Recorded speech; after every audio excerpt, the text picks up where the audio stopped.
사도신경으로 신앙 고백 드림으로 새벽 예배 시작합니다. 전능하사 천지를 만드신 하나님 아버지를 내가 믿사오며 그 외아들 우리 주 예수 그리스도를 믿사오니 이는 성령으로 잉태하사 동정녀 마리아에게 나시고 본디오 빌라도에게 고난을 받으사 십자가에 못 박혀 죽으시고 장사한 지 사흘 만에 죽은 자 가운데서 다시 살아나시며 하늘에 오르사 전능하신 하나님 우편에 앉아 계시다가 저리로서 산자와 죽은 자를 심판하러 오시리라. 성령을 믿사오며 거룩한 공회와 성도가 서로 교통하는 것과 죄를 사하여 주시는 것과 몸이 다시 사는 것과 영원히 사는 것을 믿사옵나이다. 아멘. 이 아침에 우리에게 주시는 하나님의 말씀은 데살로니가 전서 4장 13절에서 5장 11절 말씀까지, 데살로니가 전서 4장 13절에서 5장 11절 말씀까지 말씀 찾으셨으면 4장 13절부터 한 목소리로 같이 읽습니다. 형제들아, 자는 자들에 관하여는 너희가 알지 못함을 우리가 원하지 아니하노니 이는 소망 없는 다른 이와 같이 슬퍼하지 않게 하려 함이라. 우리가 예수께서 죽으셨다가 다시 살아나심을 믿을진대 이와 같이 예수 안에서 자는 자들도 하나님이 그와 함께 데리고 오시리라. 우리가 주의 말씀으로 너희에게 이것을 말하노니 주께서 강림하실 때까지 우리 살아남아 있는 자도 자는 자보다 결코 앞서지 못하리라. 주께서 호령과 천사장의 소리와 하나님의 나팔 소리로 친히 하늘로부터 강림하시리니 그리스도 안에서 죽은 자들이 먼저 일어나고 그 후에 우리 살아남은 자들도 그들과 함께 구름 속으로 끌려 올려 공중에서 주를 영접하게 하시리니 그리하여 우리가 항상 주와 함께 있으리라. 그러므로 이러한 말로 서로 위로하라. 형제들아, 때와 시기에 관하여는 너희에게 쓸 것이 없음은 주의 날이 밤에 도둑같이 이를 줄을 너희 자신이 자세히 알기 때문이라. 그들이 평안하다 안전하다 할 그때에 임신한 여자에게 해산의 고통이 이름과 같이 멸망이 갑자기 그들에게 이르리니 결코 피하지 못하리라. 형제들아, 너희는 어둠에 있지 아니하며 그날이 도둑같이 너희에게 임하지 못하리니 너희는 다 빛의 아들이요 낮의 아들이라. 우리가 밤이나 어둠에 속하지 아니하나니 그러므로 우리는 다른 이들과 같이 자지 말고 오직 깨어 정신을 차릴지라. 자는 자들은 밤에 자고 취하는 자들은 밤에 취하되 우리는 낮에 속하였으니 정신을 차리고 믿음과 사랑의 호심경을 붙이고 구원의 소망의 투구를 쓰자. 하나님이 우리를 세우심은 노하심에 이르게 하심이 아니요 오직 우리 주 예수 그리스도로 말미암아 구원을 받게 하심이라. 예수께서 우리를 위하여 죽으사 우리로 하여금 깨어있든지 자든지 자기와 함께 살게 하려 하셨느니라. 그러므로 피차 권면하고 서로 덕을 세우기를 너희가 하는 것 같이 하라. 아멘. 오늘은 함께 읽으신 데살로니가 전서 4장 13절에서 5장 11절 말씀을 중심으로 우리는 깨어 오늘을 살고 라는 제목의 말씀으로 잠시 은혜를 나누겠습니다. 데살로니가 교회는 믿음의 역사와 사랑의 수고와 소망의 인내가 넘쳐나는 교회였습니다. 그들은 환난 가운데서도 믿음을 잘 지켰고 형제 사랑을 열심히 실천했습니다. 그리고 무엇보다 데살로니가 교회는 소망으로 인내하는 교회였습니다. 주님 다시 오실 것을 소망하며 간절한 기다림으로 어떠한 환난에도 흔들리지 않았습니다. 그러나 재림에 대해서 오해하는 이들이 생겨났습니다. 그래서 바울은 재림에 대한 성도의 자세를 좀 더 가르쳐야겠다라는 필요성을 느끼게 됩니다. 어제 본문에서 살펴봤던 것처럼 이제 곧 예수님이 재림하실 것이라고 하는 그 생각으로 일상생활을 내팽겨 쳐버리고 소홀히 하는 사람들이 생겨났기 때문입니다. 그리고 또 한 가지 재림에 대한 오해가 있었는데요, 주님의 재림 이전에 그럼 죽은 성도는 어떻게 될 것인가, 여기에 대한 논란이 이렇습니다. 그래서 오늘 본문에는 여기에 대해서 바울이 이야기하는 말씀이 나옵니다. 먼저 재림 전에 죽은 성도에 관한 교훈을 말씀하고 있습니다. 13절 말씀해 보시면, 형제들아, 자는 자들에 관하여는 너희가 알지 못함을 우리가 원하지 아니하노니 이는 소망 없는 다른 이와 같이 슬퍼하지 않게 하려 함이라. 이렇게 말합니다. 사도 바울은 이미 그리스도의 재림에 관해서 그들에게 가르친 적이 있습니다. 그렇지만 이전에는 단편적인 지식을 가르쳐 줬다면 이번에는 재림에 관한 포괄적인 지식을 가르칠 필요가 있었습니다. 왜냐하면 데살로니가 교회에 재림에 대해서 오해하는 사람들이 생겨났기 때문입니다. 데살로니가 교회는 주의 재림이 곧 있을 것이다, 주의 재림이 이제 임박했다라고 믿었습니다. 그 당시는 데살로니가 교회뿐만 아니라 많은 초대 교회들이 주님이 곧 오실 것이다, 우리 세대의 주님 오실 것이다 라고 하는 그런 기대가 있었습니다. 사도들도 그렇게 믿었던 사도들이 있었습니다. 그리고 그 주님이 다시 오시면 새하늘과 새 땅이 열리는 참 구원의 날이 될 것이다 라고 그들은 생각했습니다. 그런데 그날이 이르기 전에 먼저 죽은 자들은 그러면 어떻게 될 것인가, 여기에 대해서 의구심이 생겼습니다. 그들은 구원을 못 받는 것 아닌가? 예수님이 재림하시면 그때 완전한 구원이 이루어지는데 그 전에 죽은 사람들 그럼 어떻게 되는 것인가? 여기에 대한 의구심이 생겼던 거죠. 그래서 바울은 지금 이 의구심에 대해서 설명하고 있는 겁니다. 그래서 소망 없는 자들처럼 슬퍼하지 말라고 가르칩니다. 그리고 14절에서는 우리가 예수께서 죽으셨다가 다시 살아났음을 믿을진데 이와 같이 예수 안에서 자는 자들도 하나님이 그와 함께 데리고 오시리라, 이렇게 말합니다. 여러분, 진정한 소망은 진정한 믿음에 기초합니다. 그 믿음은 예수님께서 죽으셨다가 다시 살아나심을 믿는 것입니다.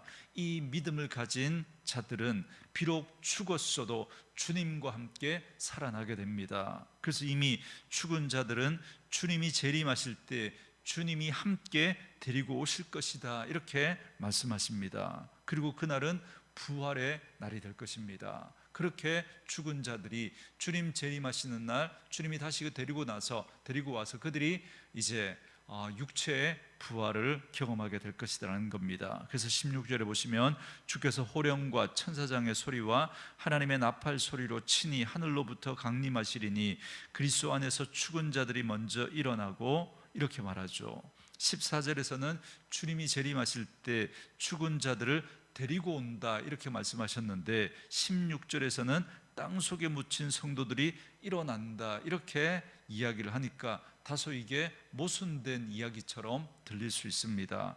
여기에 대한 해석이 크게 두 가지 견해가 있는데요, 첫 번째 견해는 14절과 16절은 다른 말이 아니라 같은 의미의 이야기라는 겁니다. 14절에서 하나님이 그와 함께 데리고 오신다라는 것이 꼭 하늘을 의미하는 것이라고 볼 수 없다는 겁니다. 그래서 이 말씀은 14절에서 죽은 자들이 먼저 일어난다라고 하는 이 말씀과 같은 의미로 봐야 한다, 이렇게 해석하는 분들이 있습니다. 그리고 또 한 가지는 예수님을 믿다가 죽은 자들의 영들이 주님의 재림과 더불어 하나님과 함께 오고 그래서 땅에 묻힌 그리고 그때 땅에 묻힌 육신이 부활해서 영과 육이 결합해서 진정한 몸으로 변화되는 최종적인 부활이 일어나게 될 것이다, 이렇게 해석을 하는 겁니다. 학자들은 대체로 이 두 번째 견해를 지지하고 저 역시도 이 두 번째 견해를 지지합니다. 그러니까 예수님이 부활 전에 죽은 자들은 그 영혼은 이미 하나님과 함께 천국에서 주님과 함께 살아가다가 주님 재림하시는 날, 그때 주님이 하늘로부터 그 영혼도 같이 내려오는 거죠. 그리고 육체의 부활이 그때 일어나서 완전한 구원이 완성되어지게 되는 것입니다. 그리고 이처럼 주님이 오실 때 호령과 천사장의 소리와 그리고 하늘의 나팔 소리가 울려 퍼지고 죽은 자들이 일어날 것입니다. 이는 구약 시대의 왕들의 행진을 연상하게 하는 모습입니다. 이처럼 우리 주님은 임하실 때 정말 왕의 행차처럼 모든 사람들이 다 알 수 있도록 그렇게 주님이 재림하실 것을 말씀하시는 것이죠. 그리고 이어서 17절 말씀해 보시면 그 후에 살아남은 자들이 어떻게 될지를 설명합니다. 그러니까 예수를 믿고 아직 육체의 죽음을 맞이하지 않은 사람들, 그 사람은 주님 재림하실 때 어떻게 될 것인가. 17절에 보시면 그 후에 우리 살아남은 자들도 그들과 함께 구름 속으로 끌어올려 공중에서 주를 영접하게 하시리니 그리하여 우리가 항상 주와 함께 있으리라 그럽니다. 예수님이 다시 오실 때에 이 땅에 살아남아 있던 자들은 죽음을 보지 않고 주님을 만나게 됩니다. 그러니까 먼저 주 안에서 죽은 자들이 부활해서 주님을 만나고 그 후에 살아남은 성도들이 구름 속으로 끌려 올려져서 공중에서 주님을 만난다는 것입니다. 그런데 여기서 중요한 단어가 바로 영접이라는 단어입니다.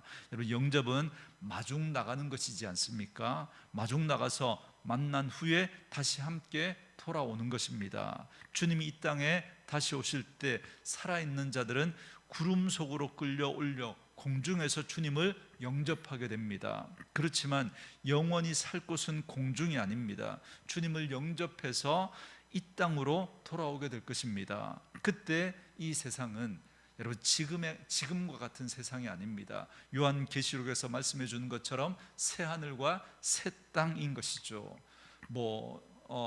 통일교가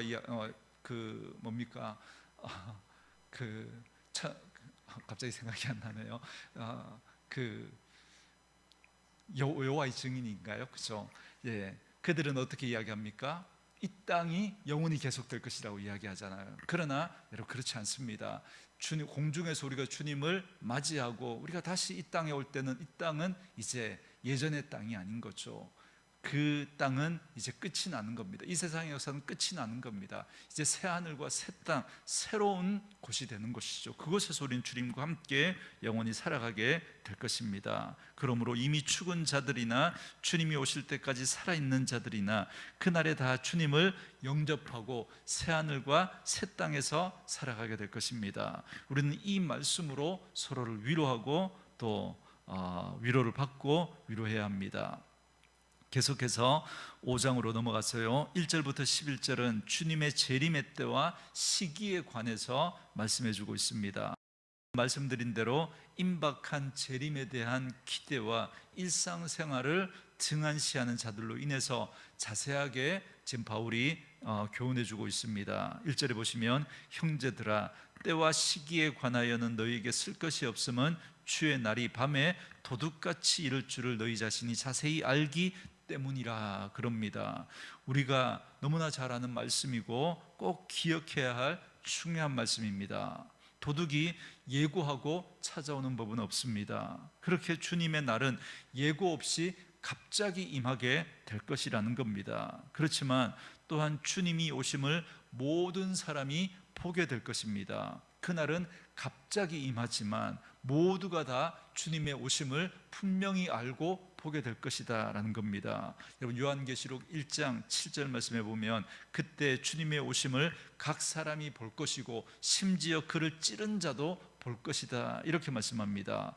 예수님을 십자가에 못 박고 옆구리에 창을 찌른 로마 군병처럼 주님을 핍박하고 무시했던 그러한 사람들까지 주의 재림을 다 알아보고 보게 될 것이다 말씀합니다. 4장 16절 말씀처럼 주님이 오실 때 호령과 천사장과 하나님의 나팔 소리가 울려 퍼지고 모든 사람이 마치 왕의 행차처럼 모든 사람들이 그 주님의 다시 오심을, 그 주님의 재림을 분명하게 목격을 하고 보게 될 것이다 말씀하고 있는 것입니다.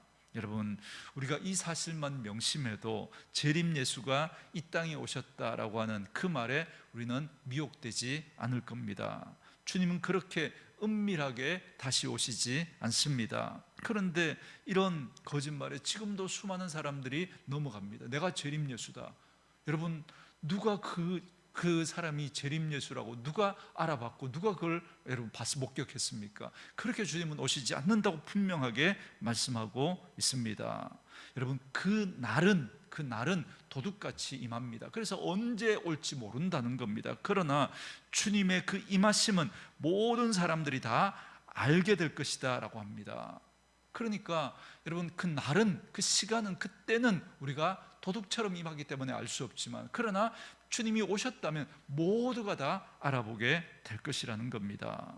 3절 말씀처럼 세상 사람들은 전혀 생각지도 못하고 편안하다고 안일하게 빠져 살아갈 때, 그때 갑자기 도둑같이 임할 것입니다. 그러나 우리 믿는 자들에게는 주님 오심이 전혀 갑작스러운 일이 아닙니다. 여러분, 4절에 보시면 형제들아 너희는 어둠에 있지 아니하며 그날이 도둑같이 너희에게 임하지 못하리니 그럽니다. 성경은 그날이 우리에게 도둑같이 임하지 못한다 말씀하십니다. 왜냐하면 이미 도둑같이 올 것이라고 경고하고 알려주셨기 때문입니다. 여러분, 이 말씀을 엉터리로 해석하는 분들이 있습니다. 인터컵의 최바울 선교사 같은 제가 직접 들었으니까요.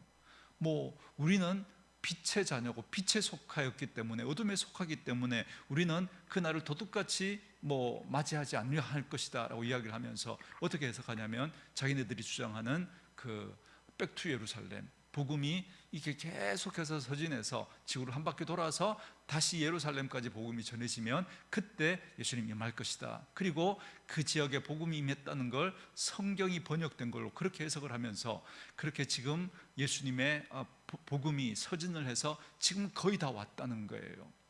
그래서 그때 제시했던 게 2025년 아니면 2030년 늦어도 그때 주님 재림한다, 그런 이야기를 하면서 선교 시간표. 그래서 지금 로잔 대회 1981년이었나 2년이었나 그때 로잔 대회를 하면서 아주 효과적으로 그렇게 복음이 선포되어지면서 엄청난 선교의 비약적인 발전들이 일어나고, 그래서 지금 엄청난 속도로 이제 그 복음이 서진하면서 결국 예루살렘까지 들어가면 이제 예수님 다시 오신다, 그러면서 이제 몇 년 남지 않았다. 정확하게 그날과 그때는 알 수 없지만, 그러나 우리는 빛에 속하였기 때문에 주님 재림할 때를 대충 알 수 있다, 이렇게 이야기를 하면서 성경을 엉터리로 해석하는 거예요.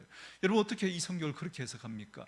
그날과 그 시는 아무도 알 수 없다고, 오죽 답답하면 예수님께서 나도 알 수 없다, 오직 하나님만 아신다라고 말씀하셨겠습니까? 그런데 여러분, 우리는 빛에 속하기 때문에 대충 알 수 있다는 거예요. 여러분, 그런 엉터리 해석이 어디 있습니까?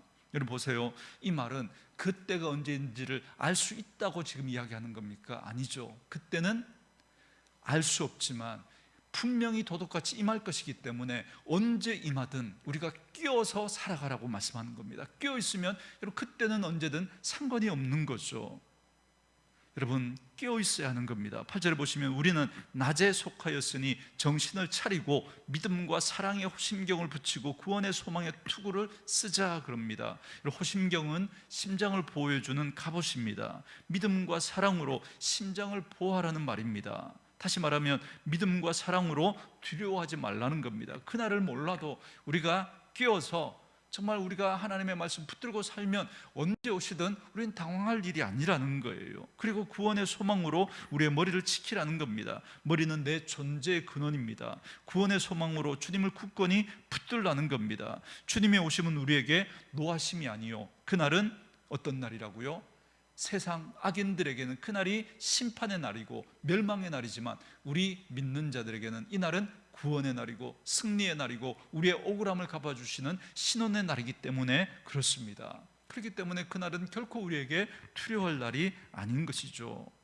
우리는 재림에 대한 소망을 굳건히 붙잡아야 합니다. 그날은 세상에게는 종말의 날이고 심판의 날이지만 우리에게 있어서는 구원의 날입니다. 그럼 우리는 더욱 담대한 믿음과 사랑으로 흔들리지 않고 구원의 소망을 굳건히 붙잡아야 합니다. 그래서 우리는 서로 권면하며 피차 덕을 세워야 합니다. 왜요? 우리에게는 영원한 참 소망이 있기 때문입니다. 이미 돌아가신 분들이나 또 지금 함께 신앙생활하는 주의 권속들이 다 그날에 함께 만나고 영원히 새하늘과 새 땅에서 살아가게 될 것입니다. 그러므로 이러한 소망을 가지고 더욱 서로 권면하며 주님의 오심을 기다리며 주님을 기쁘게 맞이할 수 있도록 날마다 믿음과 사랑과 소망 가운데 살아갈 수 있는 저와 여러분 될 수 있기를 주의 이름으로 축원합니다. 주신 말씀 묵상하시면서 우리 이 찬양 함께 들으시며 기도하는 시간 갖겠습니다.